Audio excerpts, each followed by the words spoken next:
Bismillahirrahmanirrahim. Assalamualaikum warahmatullahi wabarakatuh. Bismillahi wabillah.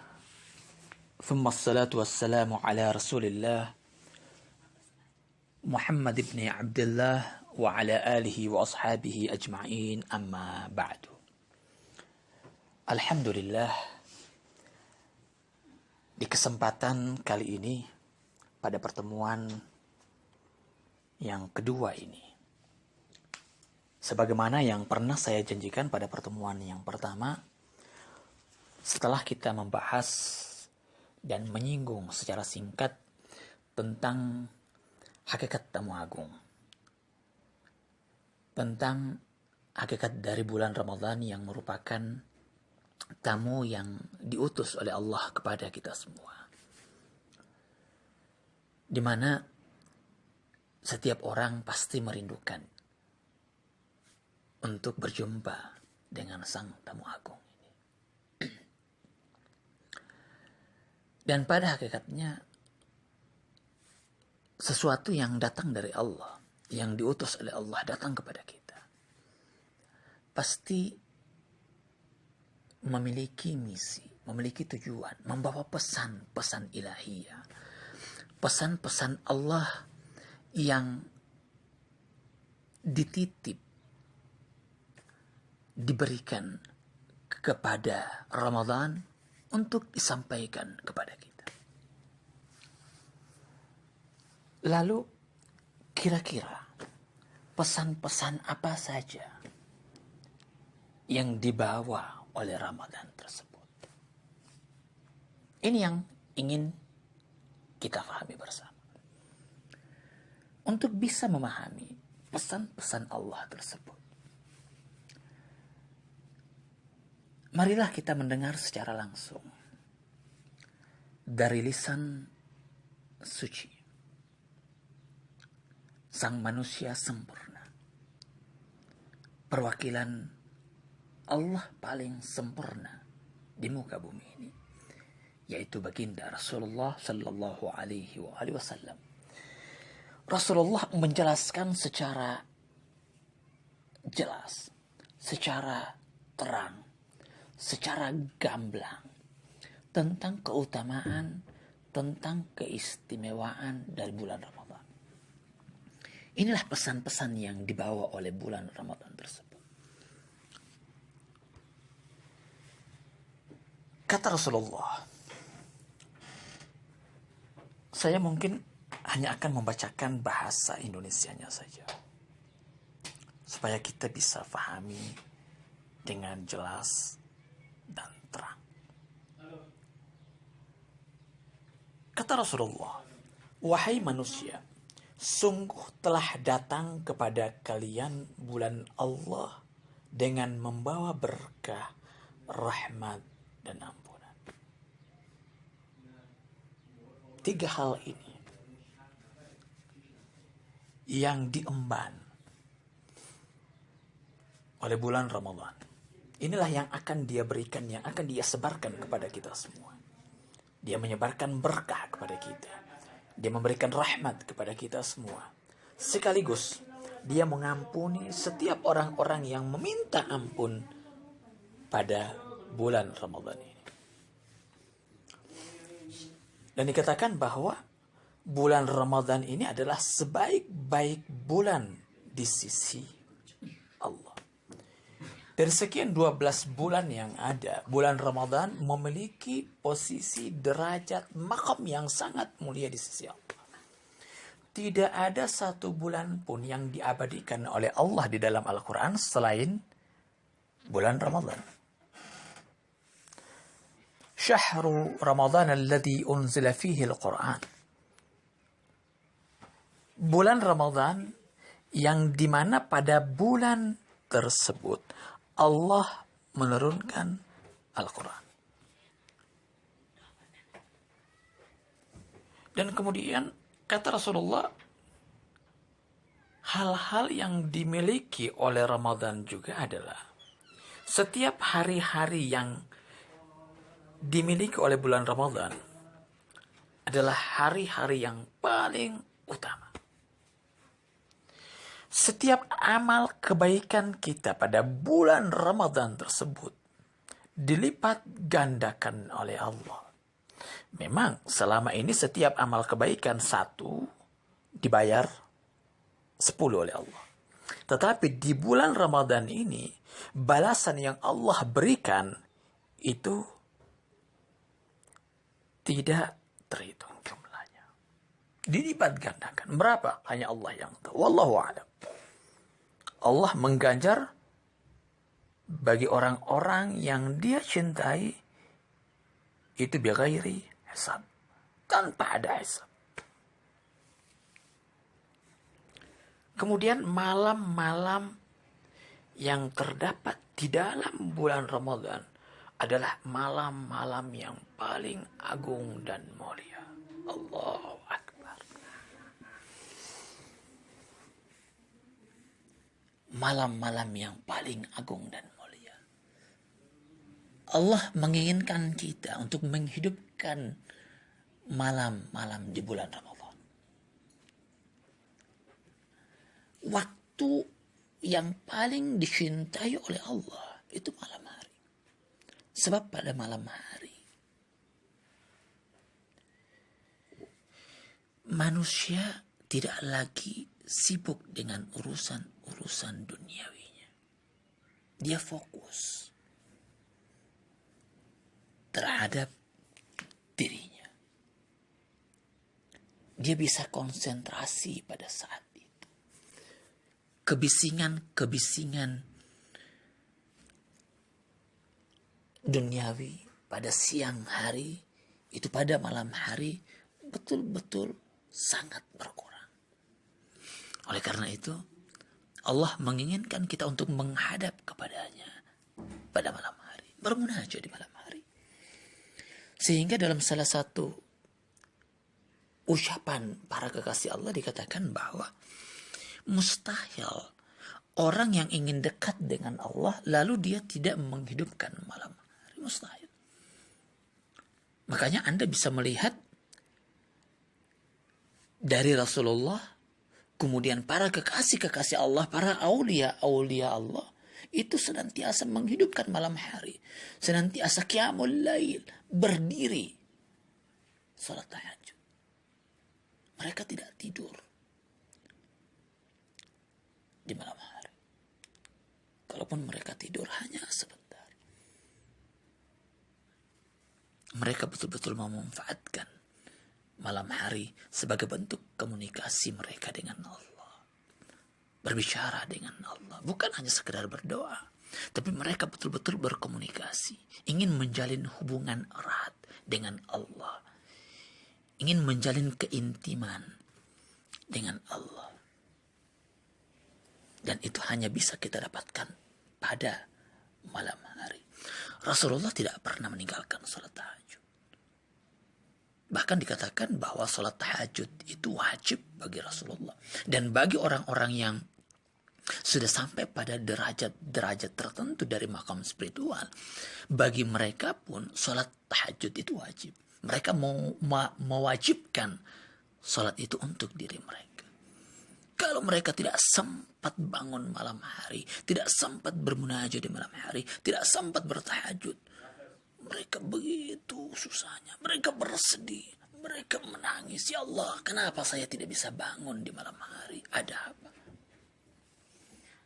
Mereka senantiasa merindukan malam hari. Merindukan kapan lagi malam hari ini akan datang.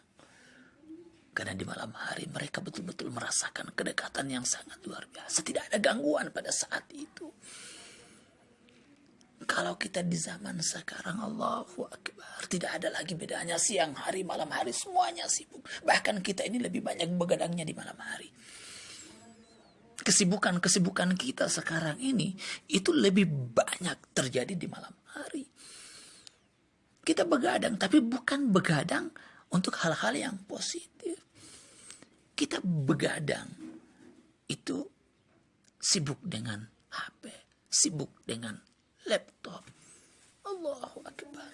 Lalu kapan kita punya waktu untuk bisa mendekatkan diri kepada Allah? Ini momen yang paling besar. di bulan Ramadan ini adalah usaha bagi kita untuk bisa membiasakan diri, untuk menghidupkan di malam hari. Mau tidak mau pada akhirnya kita ini harus bangun di malam hari, mau tidak mau. Setidaknya untuk makan sahur. Usahakan pada saat kita mau bangun makan sahur, jangan sudah pada saat mau kepepet baru bangun dan mau makan. Jangan, usahakan 15 menit ada waktu kita untuk sholat tahajud. Walaupun hanya 2 rakaat. Itu paling minimal dari sholat tahajud. Nggak perlu harus 11 rakaat. Sama witirnya 3 rakaat. Nggak usah, nggak perlu itu. 2 rakaat dulu dimulai membiasakan diri. Itu dulu yang kita mau lakukan. Pembiasaan diri. Kita ini ingin merubah kebiasaan hidup. Oke lah. Dan itu kita ingin mulai pada bulan Ramadan. Walaupun sebenarnya bulan Ramadan itu bukan bulan untuk membiasakan diri kita untuk menjadi baik. Bukan itu lagi. Tapi bulan Ramadan adalah bulan untuk semakin mendekatkan diri kepada Allah dan merasakan keberadaan Allah. Itu. Tapi karena kita belum terbiasa, oke, tidak ada masalah. Setiap orang berbeda derajatnya, berbeda makamnya. Kemudian Rasulullah melanjutkan bahwa setiap jam, setiap detik, setiap menit yang berputar selama bulan Ramadan itu memiliki nilai-nilai ibadah. Allahu Akbar. Diganjar oleh Allah.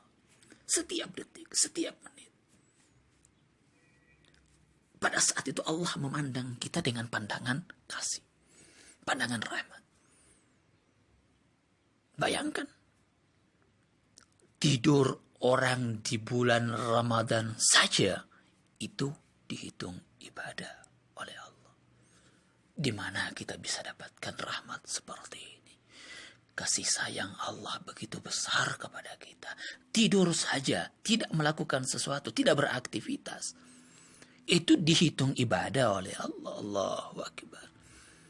Makanya kata Rasulullah, sungguh merugi orang kalau kemudian di dalam bulan Ramadan dia tidak mampu mendapatkan pahala yang besar. Ini kesempatan berharga bagi kita untuk mengumpulkan kebaikan sebesar-besarnya. Jangan hanya tidur melulu. Memang tidur kita dianggap ibadah, tapi jangan kemudian kita lebih memperbanyak tidur kita. Ini juga salah. Tidur saja sudah seperti itu, apalagi kalau kita beraktivitas, berbuat baik. Dan ibadah itu jangan hanya kita pikirkan bahwa mengerjakan hal-hal yang sifatnya sudah ditentukan oleh Allah seperti sholat, puasa, berzikir. Tidak. Ibadah itu punya makna yang sangat luas. Aktivitas Anda apa saja di bulan Ramadan, kalau Anda kerjakan karena Allah dengan niat lillahi ta'ala untuk mencari keridhaan Allah, itu dihitung ibadah oleh Allah. Aktivitas Anda ke kantor misalnya, aktivitas Anda bercengkrama dengan keluarga Anda, atau seorang ibu, seorang istri yang melayani anak-anaknya, yang melayani suaminya, itu kalau dikerjakan karena Allah, itu dihitung ibadah oleh Allah. Jadi nggak perlu kita mengeluh, kita menggerutu, nggak usah. Kerjakan karena Allah, insya Allah dihitung ibadah oleh Allah. Demikian juga Anda memasak, lakukan karena Allah. Insya Allah tidak sia-sia perbuatan kita. Enggak sia-sia, diganjar oleh Allah. Tidak ada satu perbuatan baik pun yang kemudian dikerjakan itu karena Allah, kemudian Allah tidak membalasnya. Tidak ada. Allah udah katakan di dalam ayat Al-Quran, وَمَنْ يَعْمَلْ مِثْقَالَ ذَرَّةٍ خَيْرًا يَرَهُ. Siapa yang mengerjakan satu kebaikan setitik zarah. Anda bisa bayangkan, setitik zarah. Kita nggak tahu setitik zarah itu seperti apa. Sangat kecil. Lintasan niat Anda saja, itu sudah dihitung oleh Allah. Baru lintasan niat. Ketika Anda berniat baik dan mungkin tidak sempat Anda kerjakan, itu udah dihitung ibadah oleh Allah. Masya Allah. Makanya kata Rasulullah, sungguh mengherankan seorang mukmin yang kemudian dia tidak bisa meraih surga Allah. Karena begitu luasnya kasih sayang Allah kepada kita. Apalagi di bulan Ramadan. Ini kesempatan berharga. Kita nggak akan dapatkan itu di luar dari bulan Ramadan. Kita nggak akan dapatkan lagi.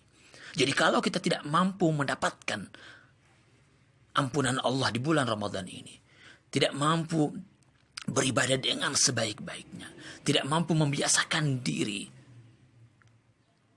untuk mengerjakan kebaikan-kebaikan di bulan Ramadan ini, jangan harap itu akan bisa kita lakukan di luar dari bulan Ramadan. Jangan harap, mustahil. Sampai di dalam salah satu hadis dikatakan oleh Rasulullah, seandainya orang tidak terampuni di bulan Ramadan ini, maka dia termasuk orang yang celaka. Dan sangat sulit bagi dia, ini kata Rasulullah loh, sangat sulit bagi dia untuk bisa mendapatkan ampunan Allah di bulan-bulan yang lain, kecuali kalau dia hadir di padang Arafah. Allahu Akbar. Betapa sulitnya. Emangnya kita bisa setiap saat untuk datang haji? Nggak boleh, nggak bisa. Jadi kalau kita tidak mampu di bulan Ramadan loh, terkadang kita ini sangat lucu. Sungguh mengherankan. Makanya Rasulullah juga heran dengan kita. Kita terkadang ingin mencari rahmat Allah, ingin mencari ridha Allah, ingin mencari pahala yang besar, ingin mendapatkan ijabah dari doa-doa yang kita lakukan. Tapi kita kemudian ingin mendapatkan itu semua dengan usaha yang berat, dengan mengeluarkan biaya yang besar. Dengan apa? Pergi haji, pergi umrah.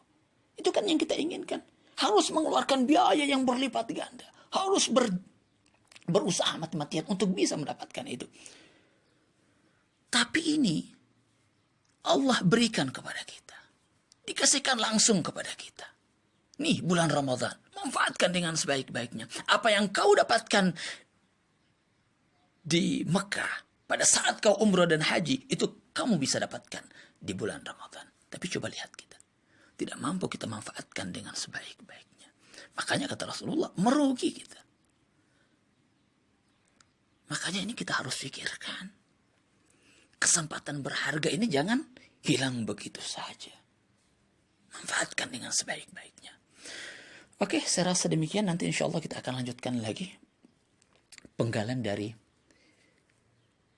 hadis Rasulullah yang menceritakan tentang keutamaan serta keistimewaan yang dimiliki oleh bulan Ramadan ini. Sangat panjang dan banyak.